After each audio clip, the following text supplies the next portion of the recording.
There are 4 types of thinkers in the world, and if you know who they are, you'll get in less fights. When someone does something that might have seemed crazy to you in the past, you'll understand why they did it. You'll become a better communicator and develop wizard-level performance abilities by using all 4 methods of thinking for yourself.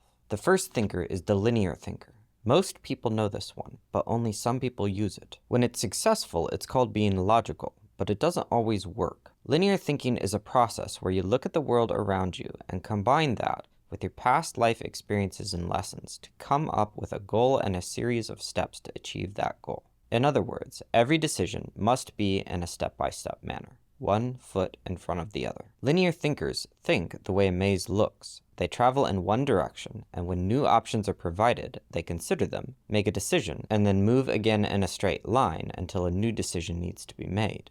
People who think this way are often dependable and capable of doing difficult things for a long time to achieve a result. Because if they are sure of their direction and it makes practical sense, they will keep going in the face of even the worst challenges. But they struggle in the face of too much uncertainty. They tend to need an explanation, or a deep sense of faith to support them when they don't have one. These are the people we can't survive without, because they keep us alive.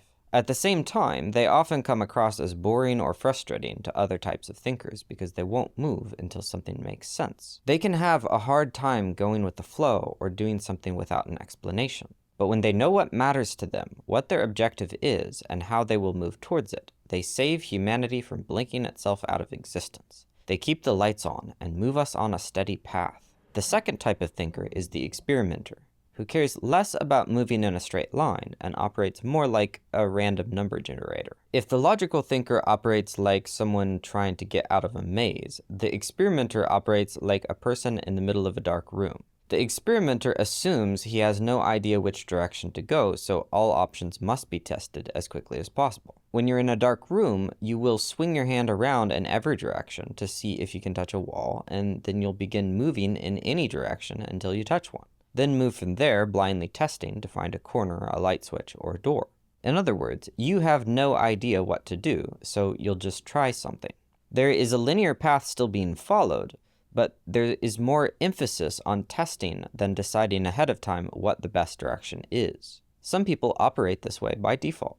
Experimental thinkers are often quick-witted, easily distractible, and willing to try anything to see if it works. They will use their past knowledge and experience to make a decision, but they will do it with less attachment to whether or not it's the right decision.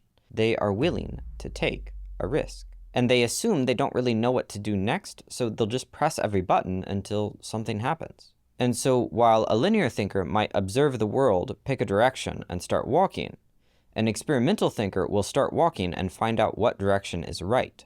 One aims first and then fires, the other one fires first and then corrects their aim and fires again. Experimenters think mistakes are very entertaining.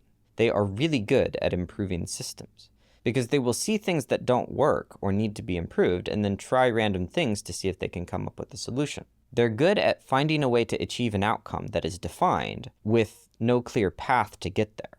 They're more okay with uncertainty than linear thinkers because their survival strategy is to sort through uncertainties as quickly as possible. But they will struggle when there is no primary objective.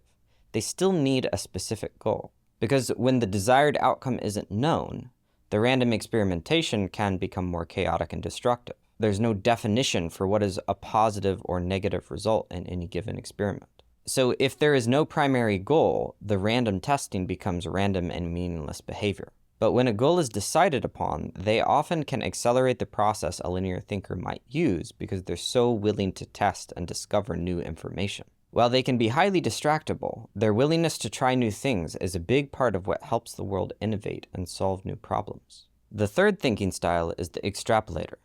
The linear and experimental thinkers are often concerned with solving immediate, unknown next steps or a series of already understood steps. Extrapolators think through multiple unknown steps. They use what they've learned to predict how things might go in the future and decide on a series of decisions that might be right or might not. But the more they do it, the better they get at it. Think of this as an ever-expanding web of possibilities, where there are a small number of clear options available in the present moment that split into ever larger and a more hazy set of possibilities over time. The extrapolator is constantly looking at those future decision sets and possible outcomes to find an area where the majority of the outcomes are positive, and is taking a step that, to the best they can determine, will move them toward a brighter future and reduce the amount of pain that they will experience over time. The moment an extrapolator comes to a decision point, they immediately think about how the decision might play out 10 steps from now, and then about how other decisions might turn out differently. They're often terrible at implementation because they're so busy thinking ahead they forget what to do next. They can be overwhelmed by the magnitude of possibilities and think too far into the future when they could instead let go and be better served dealing with the present moment and the obvious work that needs to be done. But they're masters at dealing with the unknown, coming up with innovations and strategies. They're conscious of risk and good at risk management. They make good generals, tacticians, leaders, are able to plan massive projects. And if you need someone who can focus on the big picture, an extrapolator will be the one to do it. The fourth thinker could also appear random, like the experimenter, but is more like a wormhole engine than a random number generator. The wormhole thinker is more intuitive. These thinkers think less about process and more about who and where they want to be. Their shifts are more extreme. It's less about testing and more about transforming.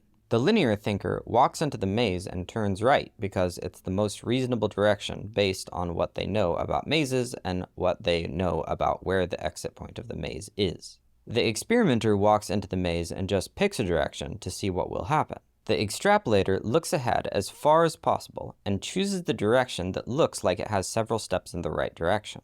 The wormhole thinker looks at the current location, the desired location, and then hops the wall as far as possible and then looks around to see if they got closer. While linear thinkers lean towards logic, wormhole thinkers lean toward intuition. They use feeling and the unconscious mind to come to conclusions that are not obviously connected by a chain of conscious decisions. It's more about bending reality to become what is desired. They still exist in the physical world and have to take physical steps to get where they want to go, something they often find extremely frustrating.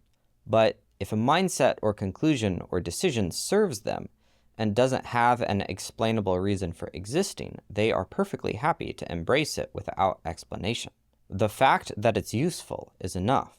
People who embrace logic often say that wormhole thinkers are unreasonable or unrealistic because the linear thinker can't see the logical path that was taken by the wormhole thinker. But in some ways, it's the most realistic approach to life, because the essence of this mindset is, if it works, then it's good, and it doesn't matter why it works. The wormhole thinker doesn't care if there is a scientific study that proves something is true. If their experience of it is true, then that is often enough. So the wormhole thinker changes instantly when possible, and when physical steps need to be taken, holds the idea of the desired outcome in mind until their reality catches up to where they want to be. This can be a powerful way to think, as it creates instant transformation in places where it's possible, and creates shortcuts by ignoring stupid rules other people follow just because it's always been done that way.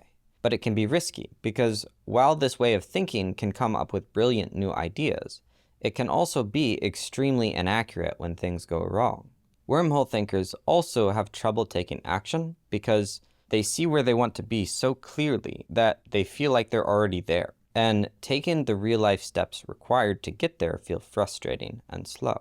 But if we didn't have wormhole thinkers, we would be stuck in the same patterns forever.